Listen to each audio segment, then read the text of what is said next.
So I would love to begin and introduce my good friend Claire. She and I have mutual hearts for this.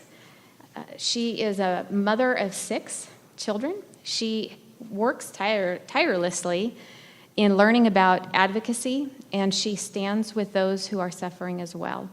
And so sometimes that which you learn in school is not nearly as deep and wide as that which you learn when you are passionate about it. And Claire is certainly passionate about this subject of how to be a friend to those people that are suffering. And so would you please welcome Claire Roise.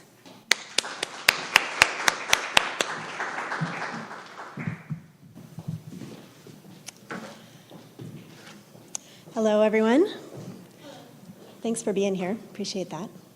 I have not done much of this public speaking before, so I am glad that you guys are letting me practice on you, essentially. I wanted to talk this morning about, like Sherry said, something that I am passionate about, and that is how we can all be safe people. How hard is it? How much education do we really need to be safe for those who might be in distress? Really, it's not hard. But there are a few important things that I've learned that I'd like to share today. I've learned them mostly by doing them wrong. And then I look back and I'm like, oh my goodness, I really handled this or that thing the wrong way. I wish I'd known. So I want to share those things with everyone today. I'll be giving you 3 main takeaway points you see on the slide up there. We need to be aware of what abuse is. We need to be willing to hear when people are asking for help. And we need to be willing to help. First, in the interests of our awareness, I need to lay some groundwork. If we're going to be safe people, we have to make distinctions between people that need our empathy and our support and our reassurance versus the people who might need us to actually confront or resist what they're doing, what they're saying. So in order to make sure we're all on the same page today, I'm going to start with just identifying what makes abuse abuse. Here are 3 main elements we all need to understand.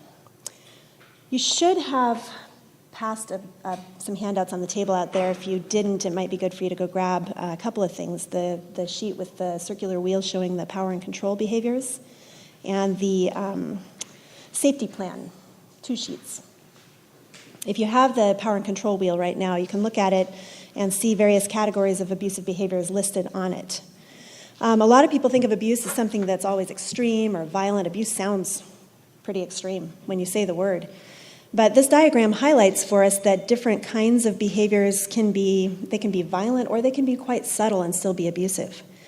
What distinguishes them as abusive is that they are always, always, always about power and control. They're always about gaining power over someone else and controlling his or her thought patterns and decisions. So they can be dramatic, like smashing property or restraining someone within a room, or they can be really subtle, like just demeaning someone, putting them down with our words.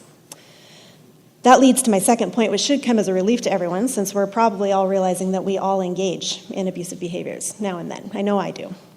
Verbal put-downs, eye-rolling, pouting, giving the cold shoulder to someone because we're not happy with what they chose to do. Manipulative or punishing behaviors are things that I think we all do now and then. But there is a big difference between abusive behaviors, which are occasional, and relationships that are characterized by abusive behaviors. Obviously, we all want to grow out of those abusive behaviors. We want to learn more healthy and mature ways to interact with one another. But when we say a relationship is abusive, we're saying that it's characterized as a whole by those kinds of behaviors.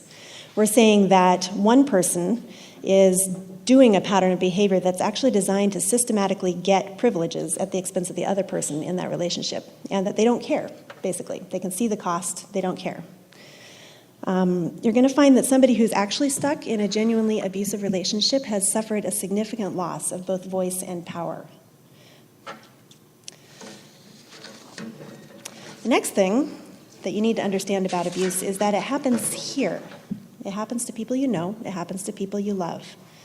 Domestic violence and sexual assault statistics tend to be roughly the same inside church communities as they are outside. So we come to church and we think, oh, it doesn't happen here. Those statistics probably do not apply here, but that isn't true.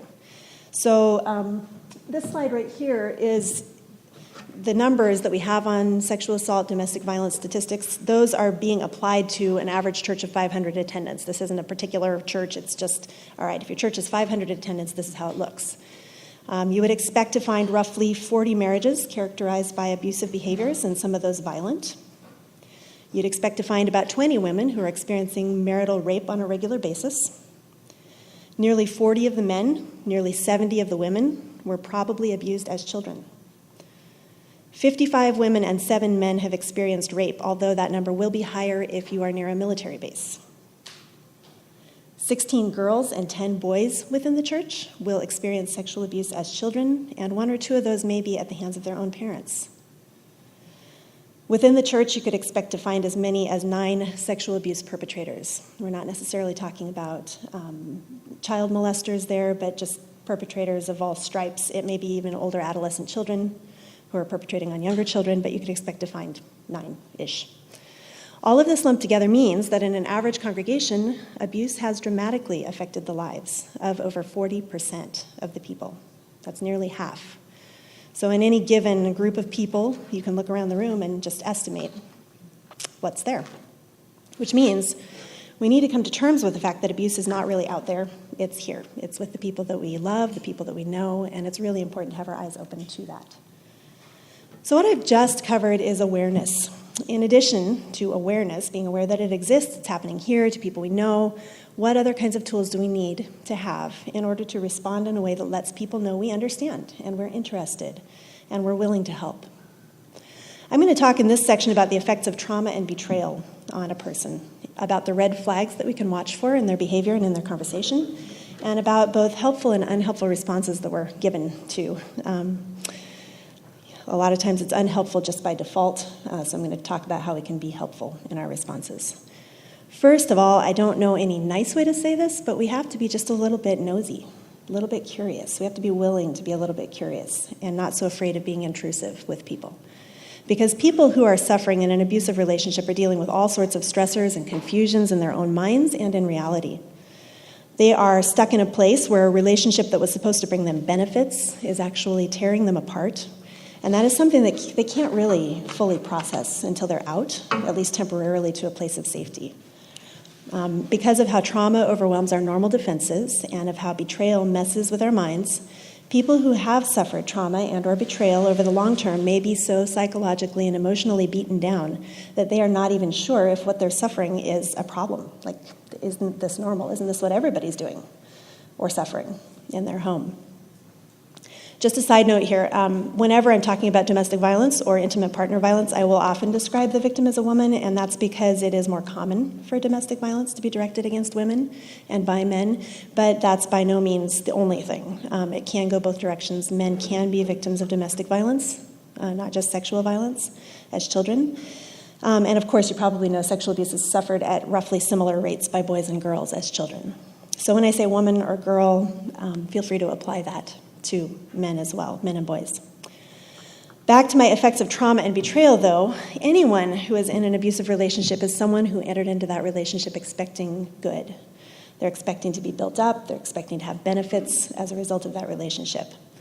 So they may be unsure whether what they're suffering is wrong. They may wonder if they're crazy for thinking it's wrong. A woman who is suffering domestic abuse may be very nervous that if she reaches out for help, she's going to lose her abusive husband or boyfriend. This can be very counterintuitive for us because we feel like, well, wouldn't you want to get away, at least for a little while? But she may be very afraid of that. And, of course, wrapped up in that is legitimate worries about losing any children who are involved. Those are not fake concerns. They're very real. So it becomes important for us to just listen really carefully for little signals, little red flags whenever we're talking with someone. One of the things abused people do, both children and adults, is they will send up little test balloons in conversation. Playing it safe, they just want to see how you're going to respond. They may wonder if you're going to think they're crazy or if you're going to freak out, if you're going to disapprove of them saying anything about what they're talking about. They might be concerned about getting in trouble. They might be really concerned about getting their abuser in trouble. They will likely still be resting a lot of their hope on the belief that the problem is with them, or partially with them. Because if a problem is with me, I can fix it if I try hard enough. So we have to listen. when they talk, what kinds of things are we listening for? A friend might say something vague about a tough day or emotional struggles she's having. She might seem abnormally insecure. She might talk a lot about her insecurity, about her husband's jealousy. She might talk a lot about having to check with her husband first. She might say her husband won't let her do things, or that if she does this or that, she's going to be in trouble. You might find she just doesn't show up a lot of the time when she says she will, but there's no really good reason why. It's just kind of, you don't know what's going on. She might joke about how men are, how men are, that kind of joke. She will likely ask you questions, not about her relationship, but about yours. She might be curious how a normal relationship looks, or may want an answer but not really want to ask and apply it to herself. A woman who seems either incessantly insecure herself or abnormally worried about her husband's insecurity and jealousy is throwing off a lot of red flags. Victims of domestic abuse can also have a really hard time making decisions, and they may be abnormally dependent on their husbands to decide everything for them. You might notice she's indecisive, she has no opinion of her own, she's really jumpy. You might even just notice that he calls and texts her really often. You're sitting there visiting and she gets 10 texts in the course of an hour and seems nervous and checks them carefully. Honey, could you hand me my water that's down there under my chair? Thank you. Thanks.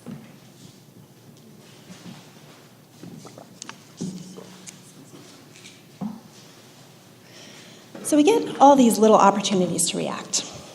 And here are 3 ways that we sometimes react unhelpfully. I think the slide will change here in just a second.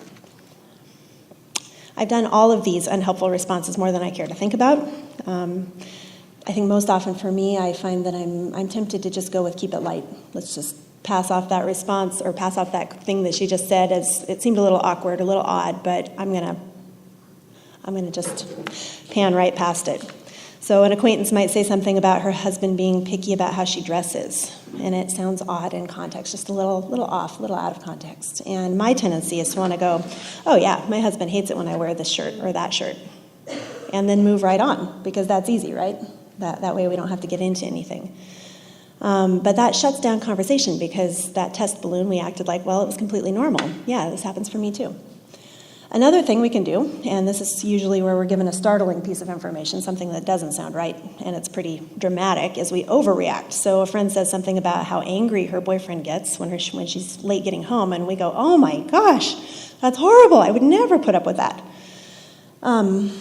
Especially the I would never put up with that part. That can be a real conversational downer for somebody who is in an abusive relationship.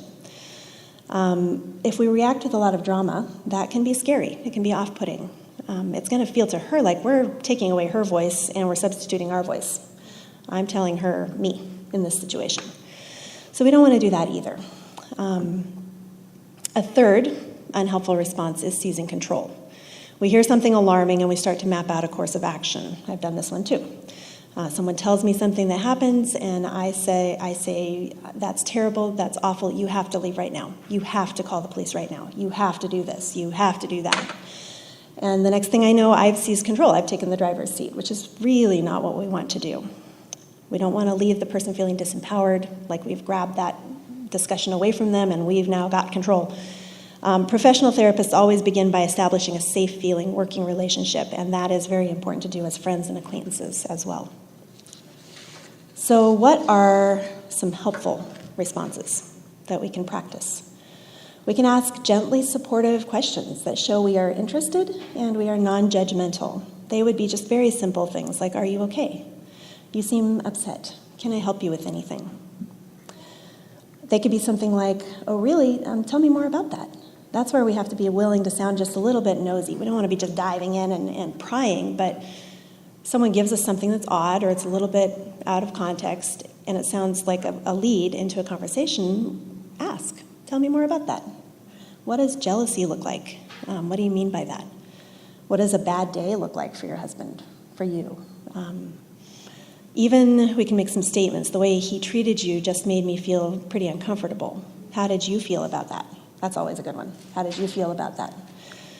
We can ask safety questions. Are you safe to go home right now? Or you seem a little nervous, a little jumpy. Has he ever made you feel afraid of him? Has he ever hurt you in any way?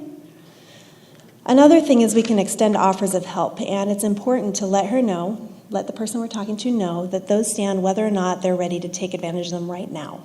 Often they will not be ready right now. So we can say, it can be as simple as I'll go with you. If and when you decide you'd like to file a police report, I'll go with you.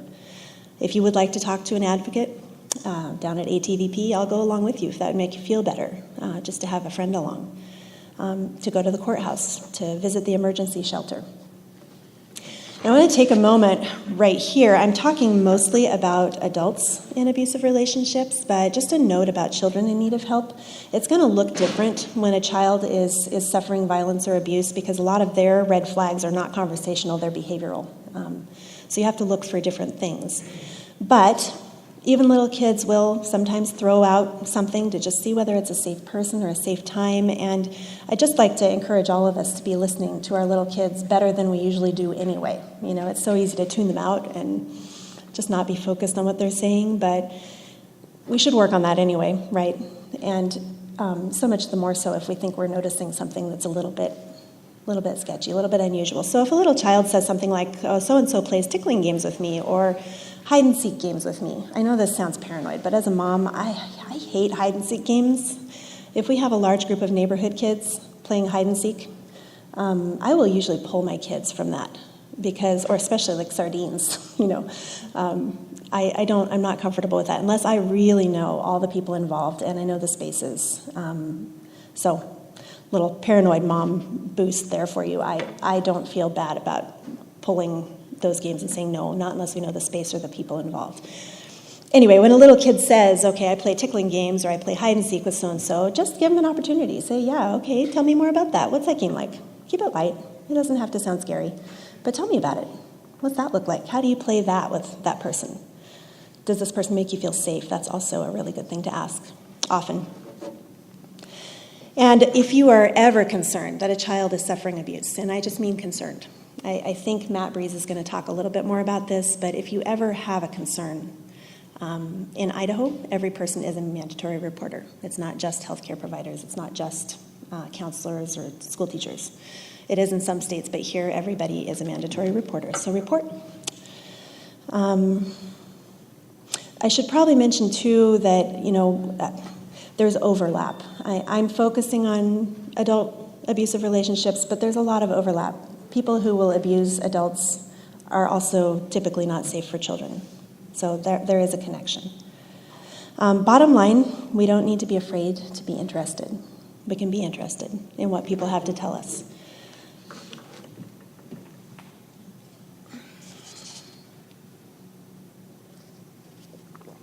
Excuse me. A lot of things can hold us back from being good listeners. We have to be proactive in working against those in our own minds. One of the biggest things that holds us back is that we sometimes just prefer the easier, nicer narrative. We don't like to hear the tough things. We don't necessarily like dealing with the tough things.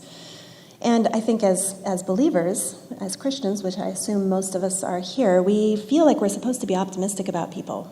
I'm supposed to hope all things and believe all things, right? Not be thinking about the worst case scenario. That makes us feel a little bit guilty sometimes. We may not be sure where the line is crossed between harmful gossip and necessary sharing, so we avoid it. We just steer away from that.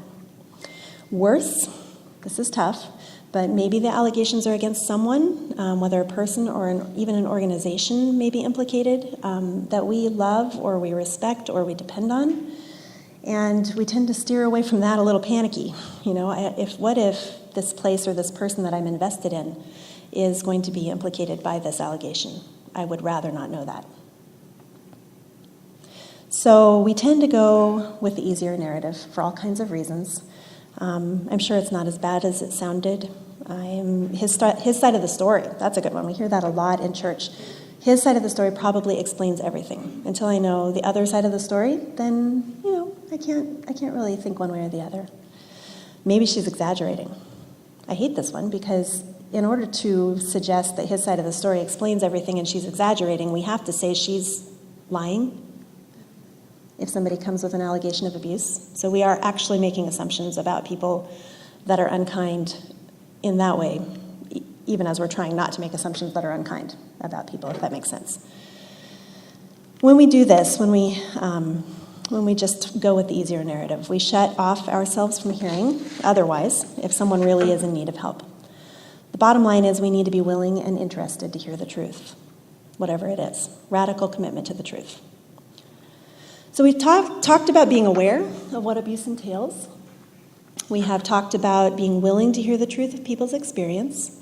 The last major takeaway I have for us today is that we need to be willing to help. And this sounds so simple, but it's actually kind of a big deal because it involves committing to be a certain kind of person, and it involves committing to stick with it over the long haul. That can be one of the hardest things because people who are trying to get out of abusive relationships are not going to need your help for a week. They're going to need it for 6 months or 2 years or longer. One of the most important principles of being a safe person and helping in a safe way is we do not want to dive in and seize control from someone who has already been systematically disempowered. We need to work carefully and patiently to reinforce the little ways in which she already knows the truth.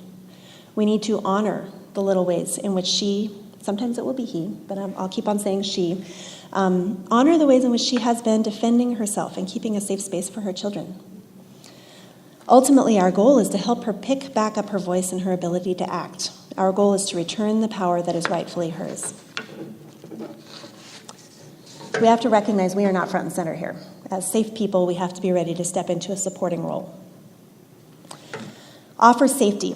I say offer safety, not help someone get away, because often a woman, even in a genuinely dangerous relationship, is just not willing to burn those bridges by leaving. So this is normal. It's not unusual. Whether or not she's ready, we still need to let her know she has a right to be safe. Like, she needs to hear that message consistently reinforced. You have a right to be safe. I'm here for you if and when you are ready to get away. So when that time comes, I'm here. One really helpful interim step, and this would be on the other handout that I encouraged you to pick up, is to go over a safety plan together. That's a great way to get somebody just thinking through possibilities, thinking through contingency plans. A good safety plan will prepare for all sorts of things, the big details and the little details of how to react in all sorts of explosive situations, what to have packed, what to have prepared. And I think just the mental exercise of going over something like that can be an important step as someone is trying to get herself mentally to a place where she might be ready in the future. So that's a good thing to do. Honor her resistance. I don't know if I got my slide changed fully here. Yeah, it's on there. Honor her resistance. This concept completely flipped my understanding of working with victims upside down. It's huge. It's been big for me because it's been one of the biggest areas of screw up for me. And I think it also was one of the simplest things to change. I've already touched on it at various points this morning, but here's the core of the idea. As relatively free and healthy people who are empowered in our own relationships, we can tend to view the reactions of someone in an abusive relationship with a certain amount of dismissiveness or contempt. After all, I would never put up with that. I'd probably kill him if he did that, right? So the fact that she puts up with it indicates to me, who I don't have to deal with any of the things she has to deal with, that maybe she's weak or maybe she lacks character. I don't know what to make of it sometimes. We have to realize that anyone in a long-term abusive relationship has been surviving attacks we probably cannot even imagine. There will have been assaults on her mind, perhaps on her body, certainly on her sense of value and personhood. She has had to make a way over time to survive all of that and often also to protect her children into the bargain. If you closely examine the choices of a survivor, you will find that there are significant levels of survival wisdom built into that, and they can be really easy to miss because sometimes they're really subtle because sometimes that is the only safe thing to do. But survivors always find ways they can resist and undermine that abuse. In our quest to be safe people, one of the most important and empowering things we can do is to let a survivor know that we see those. Sometimes just give her permission to see those. Tell her, good job. Look what you did there. You protected yourself. You carved out a safe space for yourself and for your kids.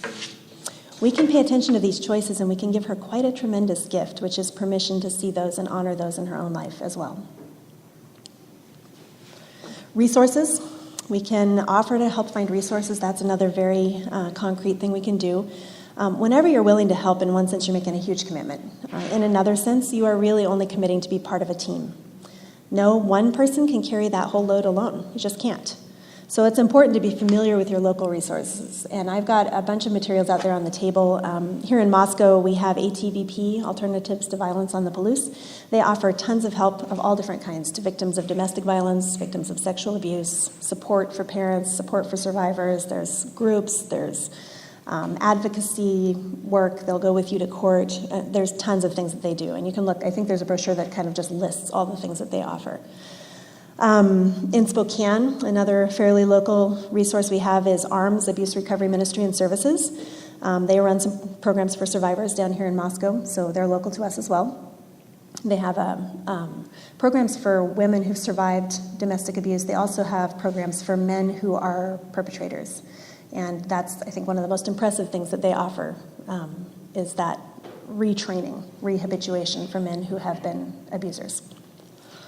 You can always approach an advocate such as myself or Sherry. If you know Sherry, Natalie's here today. She's a passionate advocate as well, and we can usually connect you with more resources because this is kind of what we do. So if you want to be a safe person, learn about your local resources and bear in mind that you're only one member of a community-wide team of helpers. My last point is just be patient. People who have been through trauma and betrayal often have just a long way to go to reach mental and emotional health. They will not at the outset be thinking fully straight. Not to say their mind doesn't work, but that they haven't worked through everything yet. So they won't be thinking straight about themselves, about their abuser, not even about the role that you play in all of it. You may find they don't follow through with the plans they make with you. It takes a woman an average of 7 attempts to leave a domestic violence situation for good and actually stay. Here's what that looks like on the ground, and this is fun. That means you're going to spend time with her. It's going to be really intense. She's going to be in tears. You're going to come to great conclusions about what she should do. She's going to leave the guy, and then she's going to go back. And then you're going to be in tears. And she might leave again, and she might go back again. And after a while, as a support person, we get really tempted to just throw in the towel. Like, if you're not going to stick with this, why should I be there for you? Again, I've been here with people. I've realized that I've placed that kind of pressure on women who don't need extra pressure. They need someone who's there. They need someone who's committed. They're not just being flaky. They're working through all the things they need to work through in order to know that, yeah, I've tested the waters. Yes, this can be done. Yes, I can get out safely. So at Real Life, we talk all the time about not swooping into rescue. We don't want to be fixers, rescuers anyway. That's not what we ever want to be. What we want to be is stable, available, interested people who are there for the long haul, whatever that takes. Your offer of safety, your commitment to be there as a resource for her, your reassurance that she is, in fact, capable of making the best choices for herself and her kids, your praise for the many ways in which she has already done that, or he, that may be exactly what is needed in that moment. And all these things make you a person who is safe to turn to the next time there is a need. Thank you for your time. Thank you for listening. I hope this has been inspiring and helpful for you. Thank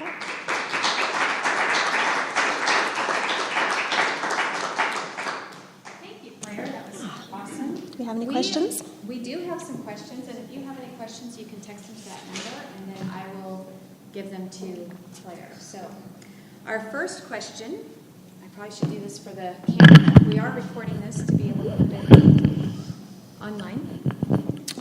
How can you start a conversation when you see some signs that the victim is minimizing? I would just go back to a lot of the helpful responses I kind of mentioned on that. You hear from somebody, he does this or he does that, but he's having a bad day. He was just having a bad day. It was not a big deal. I think, we don't want to be like arguing with them over it, but you can counter in a gentle way. You can, instead of saying, oh, okay, and moving on, you can say, well, he may have been. That doesn't sound especially normal. Like, my husband wouldn't do that if he was having a bad day. Or what is and then you can ask more questions. What does a bad day look like? What do you mean by his emotional stresses? I don't know if that's getting at the idea, but I think whenever we encounter somebody saying something that's concerning and then following it with minimization, which is actually what we're going to hear most of the time. That's where they're living right now. I think we just need to find ways to kind of gently push back and say, okay, well, yeah, I'm not sure I buy that minimizing factor that you just said. Okay. Next question is, what if someone is very confident that they are being abused and want you to be on their team? Is confidence a sign that they are not true victims? Yeah, that's a good one. I feel reluctant to contradict when somebody says I'm a victim, but I will say in my limited experience, that has been a little bit of a concerning red flag. Someone who is just gung-ho about I'm abused, I'm a victim, is not seeming very disempowered, are they? They haven't lost their voice completely. So it does make me take a second look. And I think the useful thing about that is it reminds us to emphasize in your own minds, if somebody is really stuck in a bad abusive relationship, that voice and that power that they should have is not going to be there. And you'll see that manifested in they're afraid, they're nervous, they don't feel confident to take steps, they don't feel that it's safe. That is what I look for. I wouldn't say I would rule it out. If somebody says, I am a victim, I'm being abused, and this guy is an abuser, I'm not going to stop listening because of that. Because sometimes people have worked through it to a point where they're out on the other side. They've maybe gotten a measure of safety. They've had a safe enough space that they can go through some stuff, and then usually they get angry at that point. So when you talk to somebody, it really makes a difference. If you're talking to somebody who's currently in a relationship and they're pounding, stomping their foot, that might be a little bit of a dissonance. If somebody's been out for a little while and they're saying it was this way, I guess that fits a little bit better to me. So, all right, next question. How do you start a conversation with someone when you observe them taking control? Say you're at a party or in church and they're really dominant and not letting another person talk. How would you start a conversation with that kind of person? I'm not very good at that, so I'm probably not the person to ask. I don't know the answer to that. I think it would depend a lot on the circumstance. Do I see them actually grabbing control in that moment from somebody who I feel like should have a chance to talk? I suppose I hope that I would try to get that person some space to speak. I don't know. Yeah, that's about all I got on that one. Okay. Next question. What kinds of behaviors show that kids might be in danger? Usually physical manifestations. This is not the primary thing I do. Natalie would be a great person to talk to about that sometime. But I think, if you look up what are some red flags of sexual abuse in children, the list that I've read through, the things that I've seen are the child will seem very like something's off, something's wrong, kind of closed. They may seem aggressive, unusually aggressive. You might notice physical manifestations and complaints like, pain, stomach pain even. You can imagine the stress that being in a sexually abusive relationship would cause. There can be some more obvious things that would be really clear evidence of physical sexual assault. But I think, a kid that's seeming just really, really super hyper-aggressive and yet closed off to communication and, again, I'd say maybe talk with Natalie. Natalie could probably give you a lot more details on what to look for with that. All right. I don't have any more questions from today, but I have questions from the conference when we did it in March, so maybe we can answer a couple of these. Okay, although I don't feel like you have to fill up the entire time either. No, but we'll go for a few more minutes. If you guys think of more, feel free. Oh, wait a minute. Somebody just sent one in, so here you go. How do you stay calm when danger is obvious? Oh, boy. Do you ever need to seize control? Yeah, sometimes you do. And I would say that those are the circumstances where you have a very solid reason to believe that someone's in imminent physical danger. So if you know that she's in the middle of a violent assault and she panicked and called you on her phone, you kind of have to call the police. That is seizing control, and she's not going to be happy about that later, probably, which is unpleasant. But you do have to do that because you don't want her to get murdered or hurt in the middle of a violent incident. If you have reason to think that she's that a physical assault is imminent, you might want to consider that as well. The rest of the time, it's really tough because you can be talking to somebody who is telling you that she's experiencing routine physical violence, and you can be actually concerned that she's going to get seriously hurt or killed. And still, I would probably advise, unless you have knowledge of something really imminent, you probably shouldn't seize that control. I've done that in the past. Usually, it just backfires. If you manage to overrule a friend, talk her out of her own ideas, talk her into doing what you want her to do and enforce it, she's just going to go back to him anyway. So she has to come to that herself if she's an adult. And that's a really important caveat. If it's a child, report. You seize control. You do seize control. If it's a child and you suspect abuse, you call. Call the police, call CPS. And they will take it from there in a measured way. You know, I think we get afraid. I'm hoping Matt might touch on this a little bit more when he talks, but we get afraid, oh no, if I call, they're going to show up. Pardon me. Apparently I didn't turn off my phone. I kept hearing it beeping in my back pocket, and I was like, if I just ignore it, it'll be okay. We get concerned that if we call, they're going to show up with a cavalcade of flashing lights, and the person's going to be hauled off in front of all his friends and family, and we think, well, it's not fair to do that to someone on the basis of just a teeny little suspicion that I may have, but that's not the way it works. Police and CPS they do a great job. They will go and they'll talk to him privately. Usually it's not real high profile, and then they're going to make a determination based on what they know from the person who made the report or the call, even to say, I have a suspicion this child is suffering abuse. They're going to take that into account, but they're going to also take into account what they see themselves. So they will make the call about whether to move forward at that point. And so I think we can hand it off to them with a fair measure of feeling comfortable that we're not just sicking, justice on somebody on our own say-so, or my own little suspicion. Okay, this is kind of a related question. Is CPS a friend or a danger? And then what about taking kids away? Again, I don't have a ton of experience with this. This is not my normal thing. I spend a lot more time talking to women in domestic violence situations.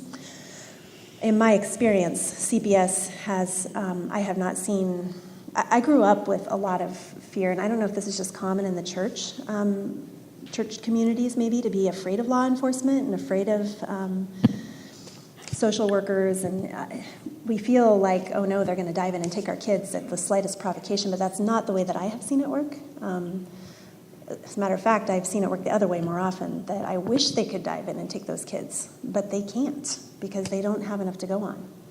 So I would say friend, yeah.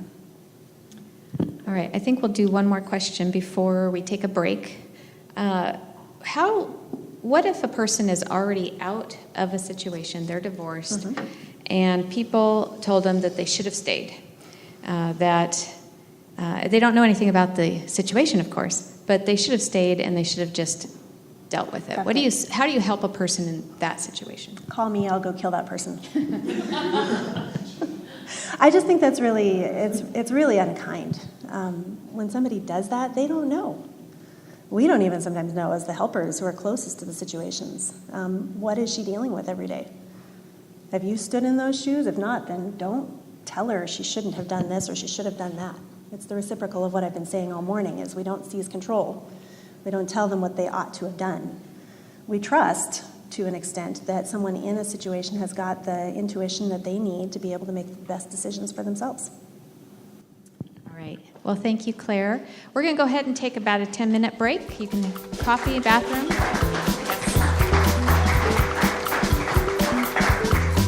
And we'll come back and hear from Matt.